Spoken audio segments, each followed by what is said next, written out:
Hello students, welcome back. Today we are going to discuss about noun case. What is noun? As we all know, noun is a naming word. What is noun case?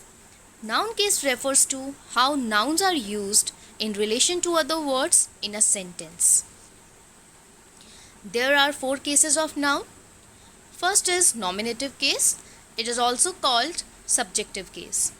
Second is objective case and it has two parts, dative case and accusative case. Third is possessive and the fourth one is vocative case. First is nominative case. Nominative case means when in a sentence a noun works as a subject of the verb, then it is in a nominative case. Basically, it is a subject of the verb and it usually comes before the verb. Let's understand this with examples. Number 1. Ria writes a letter. In this sentence, the action of writing is being performed. That means write is a verb and the doer of this action is Ria. So Ria is the subject in this sentence. Next is John is an intelligent boy. In this sentence, John is a subject and it is coming before the verb. So these subjects are in nominative case. Students, to identify the noun of noun case, we can put a question by adding who or what with verb. For example, if we ask who writes a letter, so the answer will be Ria. So Ria is our subject and that is in a nominative case. If we ask who is an intelligent boy, so the answer will be John. So John is our subject and here it is in a nominative case. Clear? Next is objective case. When a noun works as an object of a verb in a sentence, then it is a noun of objective case. It is affected by the verb. Students, in a sentence, an action is a verb. Doer of that action is called subject and the effect of that action falls on the object. An object can be a noun, a pronoun or a phrase. Phrase means a group of words which has neither subject nor verb. Let's look at the examples. Shivam draws a picture. In this sentence,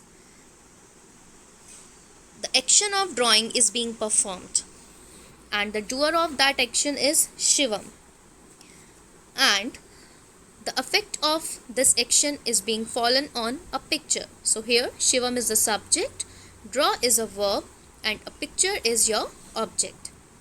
Next example is Sia broke the window. In this sentence, broke is a verb, that is a past form of break. Sia is the subject and window is an object. Some transitive verbs have two types of object. Transitive verbs are those verbs which needs an object to complete their meaning. Let's understand this with example. He gave Shivam a pen. In this sentence, he is the subject, gave is past form of give, this is your verb, and Shivam and a pen, these are the objects. Transitive verbs have two types of objects. First is direct object and second one is indirect object. Just keep in mind, all the living things lies in the category of indirect object and all the non-living things lie in the category of direct object. So here Shivam is your living being, so this is your indirect object, and pen is non-living thing, so this is the direct object. One more thing students, all the indirect objects also called dative case. That means indirect object is also called dative case. To identify indirect object in any sentence, if we put a question by using whom with the verb, then we can get the answer. That will be our indirect object. For example, whom did he give a pen?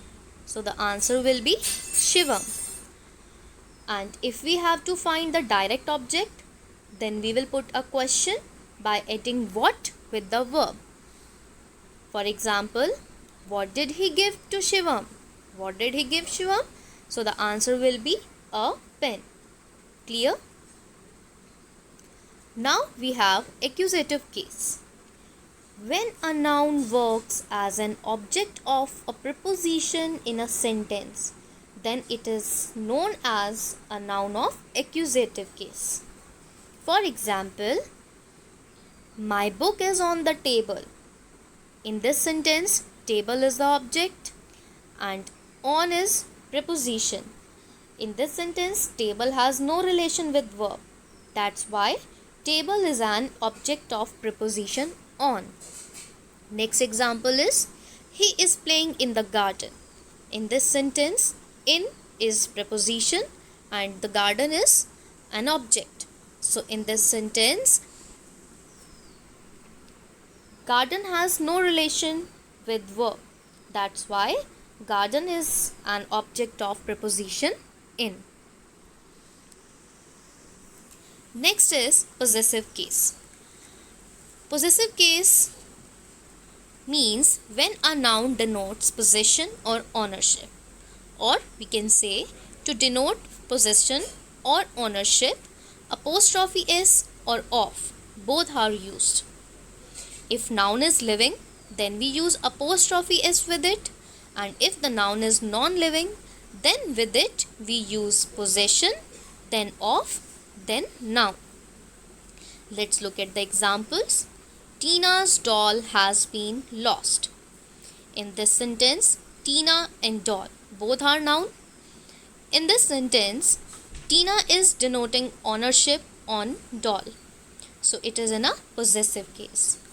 And Tina is living. That's why apostrophe s has been used with her name. To find the possession, the noun of possessive case, we put a question by adding whose with the verb. For example, whose doll has been lost? So the answer will be Tina's. Tina's doll has been lost. Next example is, Rita's watch is costly. So if we ask the question, whose watch is costly? So the answer will be Rita's.